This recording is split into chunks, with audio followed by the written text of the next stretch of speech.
queridos, tudo bem? Eu sou a professora Cristina Braga, de Língua Portuguesa, e aqui no canal você encontra várias oportunidades para estudar. Já conferiu alguma? Temos questões do Enem corrigidas, videoaulas de literatura brasileira, videoaulas de língua portuguesa e dicas de leitura. Ai, cada uma mais encantadora que a outra. Vale a pena conferir. Hoje nós vamos permear o campo da sintaxe. Ai, que eu amo, você já sabe, né? Sou apaixonada por sintaxe. Nós estamos estudando a sintaxe de concordância. Estamos estudando a concordância verbal. E vamos ver 4 casinhos bem interessantes. Se você gostar, você pode curtir o vídeo. Ai, eu vou ficar bem feliz.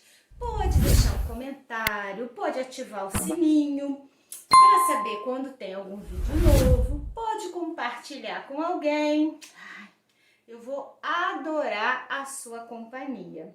Vamos então começar o nosso estudo de hoje? Concordância verbal. Um monte de dica para você. Existem vários vídeos de concordância, tá, gente? Porque é um assunto muito grande e nós vamos estudando de 4 em 4 casos. Animados? Vamos começar?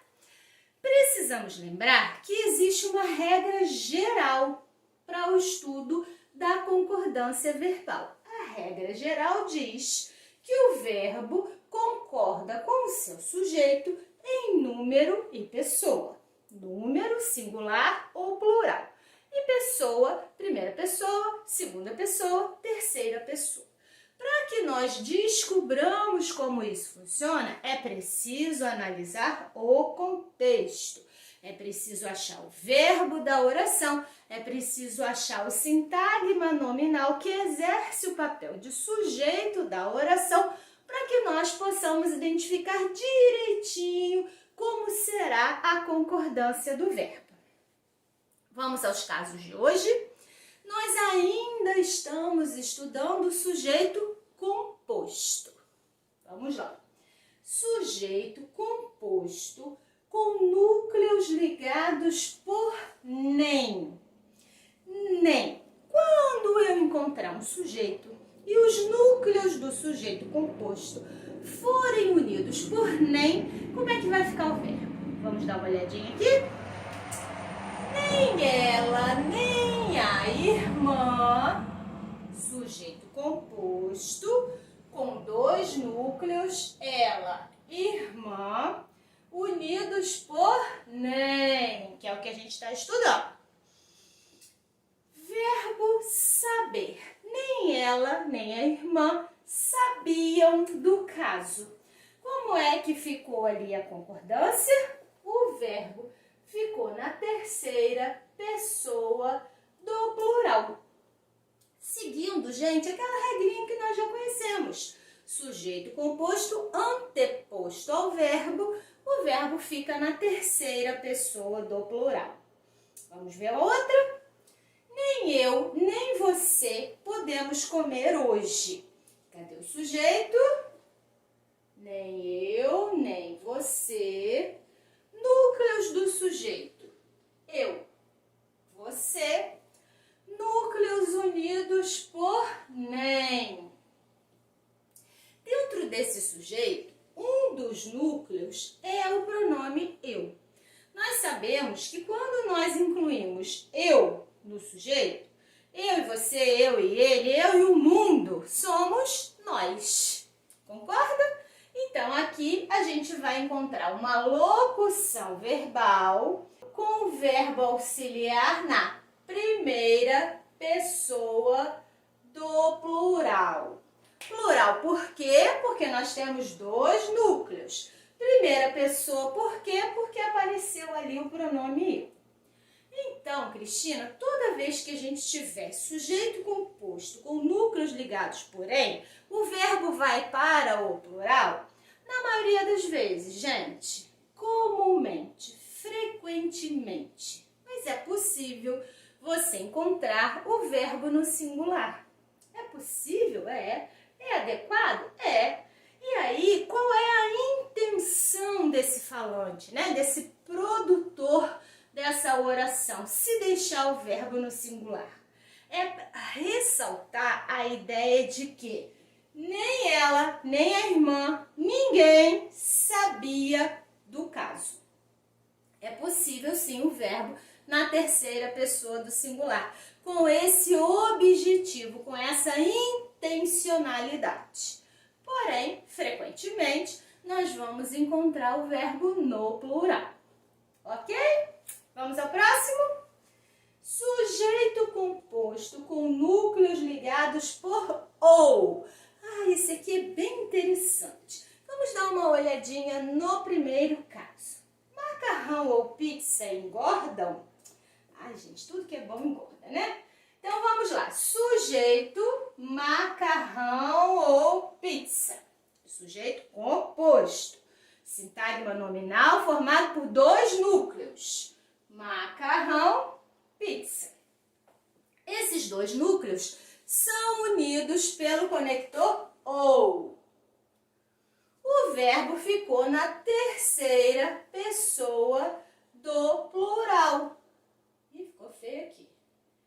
Terceira pessoa do plural. Engordam. Por quê? Gente, regra geral, sujeito anteposto, o verbo está se referindo ao sujeito todo, o macarrão engorda, a pizza engorda, então eles engordam. Olha o exemplo de baixo. Raul ou Arthur ocupará aquela cadeira. O sujeito é Raul ou Arthur. Os núcleos desse sintagma nominal, Raul e Arthur, são unidos por ou, igual de cima. Só que agora a gente tem o verbo na terceira pessoa do singular. O que será que aconteceu, gente? E aqui tem que ser singular mesmo. Raul ou Arthur ocupará aquela cadeira. Só temos uma cadeira. Então, na verdade, o Raul vai ocupar a cadeira ou o Arthur vai ocupar a cadeira. Os dois não vão ocupar a cadeira, será apenas um. Então você já sabe por que o verbo vai ficar no singular. Nós temos aqui a conjunção ou denotando exclusão, gente. É um ou outro. Não podem ser os dois. Então, quando houver essa ideia de exclusão, o verbo vai concordar na terceira pessoa do singular. Essa ideia de exclusão, ela não aparece no primeiro exemplo. Macarrão ou pizza engordam? Tem que ser só macarrão? Tem que ser só pizza? Ou podem ser os dois? Claro que podem ser os dois. Então, a conjunção ou não dá uma ideia de exclusão. Ela dá uma ideia de adição. Não precisa um eliminar o outro, podem ser os dois. Por isso que o verbo foi para a terceira pessoa do plural. Gostou dessa regra? Então vamos lá. Sujeito composto com núcleos unidos por ou. Se houver ideia de exclusão, atenção, verbo no singular.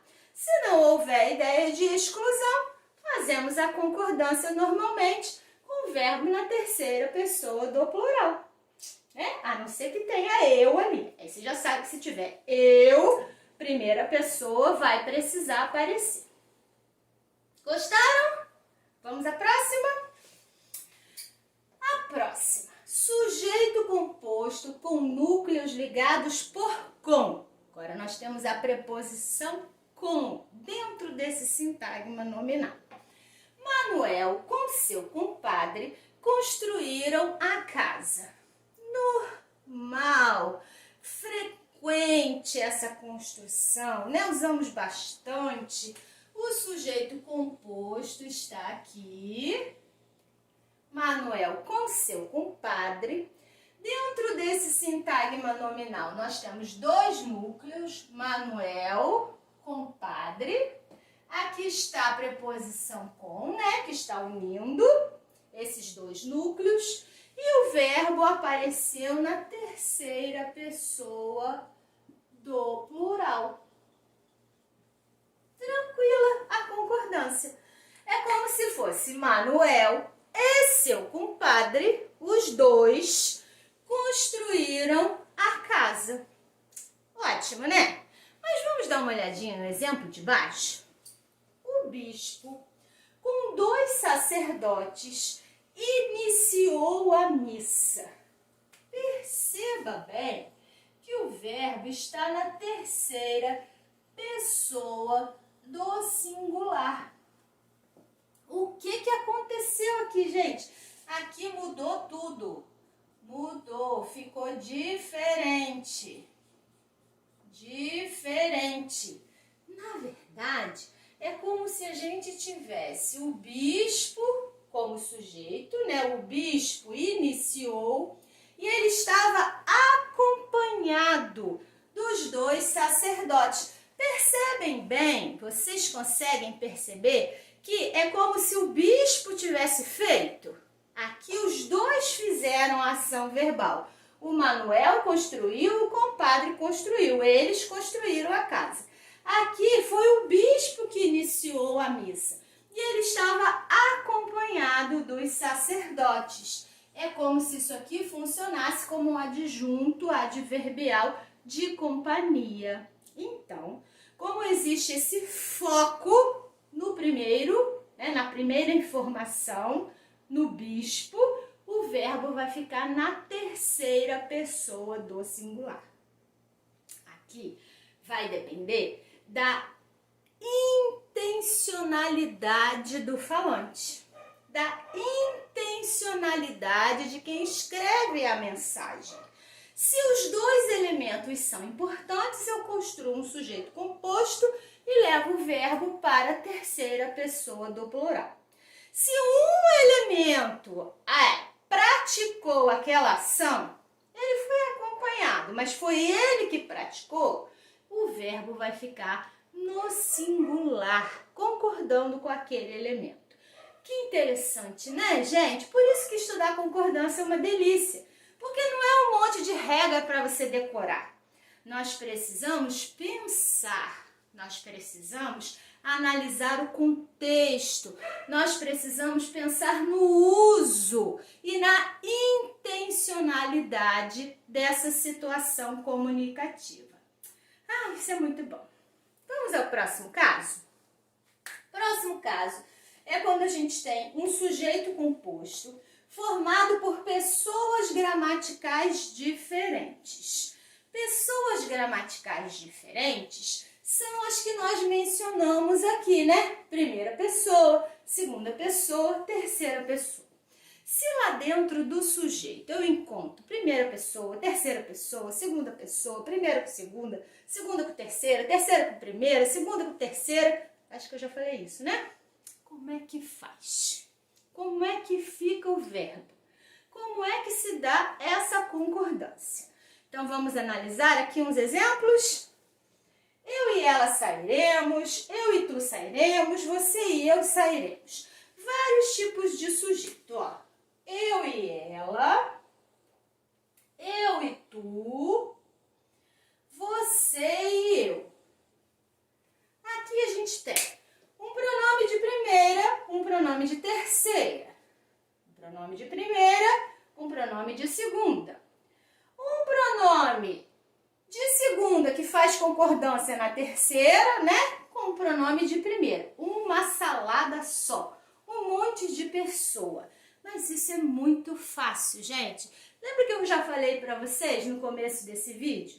Se eu juntar eu e qualquer outra pessoa, eu e um monte de pessoa, eu e o mundo inteiro, eu e mais alguém, somos nós.